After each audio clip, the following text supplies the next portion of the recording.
বর্তমানে ছুটি চলছে স্কুলগুলোয়, এরই মধ্যে এক দুঃসাহসিক চুরি হলো দক্ষিণ কলসুর মাধ্যমিক শিক্ষা কেন্দ্রে। বৃহস্পতিবার রাতে এই চুরি হচ্ছে। আসুন আমরা দেখে নিই সেখানকার পরিস্থিতি।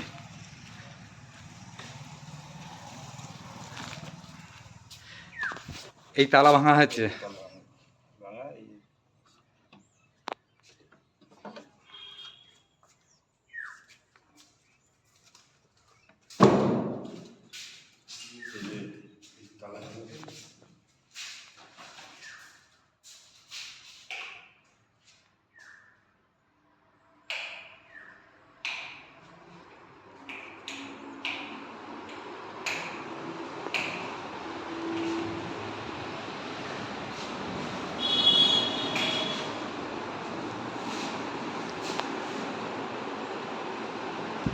আমরা কথা বলে নেব ওই স্কুলের দায়িত্বপ্রাপ্ত প্রধান শিক্ষক মহাশয়ের সঙ্গে।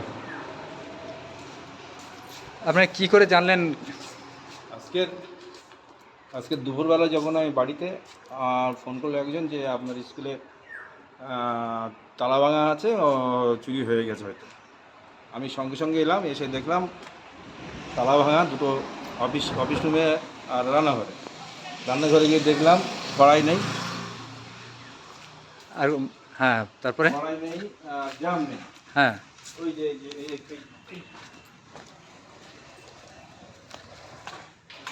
এই যে তালার মধ্যে এই তালা আচ্ছা, ভেঙে রান্নাঘরের মধ্যে ঢুকে এর ভিতরে গেছে। এর ভিতরে গিয়ে এখানে কড়াই ছিল, ড্রাম ছিল, নিয়ে ওই অফিস করে আবার গিয়েছে। অফিস করে এসছে।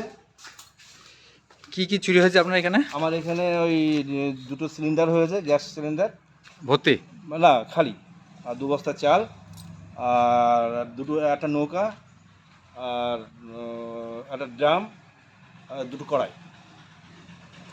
এটা কি আপনি কিভাবে জানলেন চুরিটা? চুরিটা আমাকে দুপুরবেলা একজন ফোন করলো যে আপনার স্কুলে তালা ভাঙা। মানে গতকাল রাত্রে চুরি গতকাল হয়েছে? চুরি হয়েছে নিশ্চয়, তো আজকে দুপুরবেলা আমাকে ফোন করবে, সেই হিসেবে ভালো। গত রাত্রি চুরি হয়েছে, তো কাল জানতাম আমি। হ্যাঁ, আপনি কি এসে দেখি এই লন্ডভন্ড, যে খাঁচাটা ছিল চালের ঘরের খাঁচা, সেটাও ভাঙা। দেখি 2টো গ্যাস সিলিন্ডার নেই, তালা ভাঙা? তালা ভাঙা দেখালাম। 2 বস্তা চাল, তার মানে 100 কিলো 100 কেজি মিড ডে মিলের চাল। মিড ডে মিলের চাল। আপনার নামটা? মুন্সি মুস্তাক আহমেদ, দক্ষিণ কলসির MSK ভারপ্রাপ্ত সম্প্রচারক।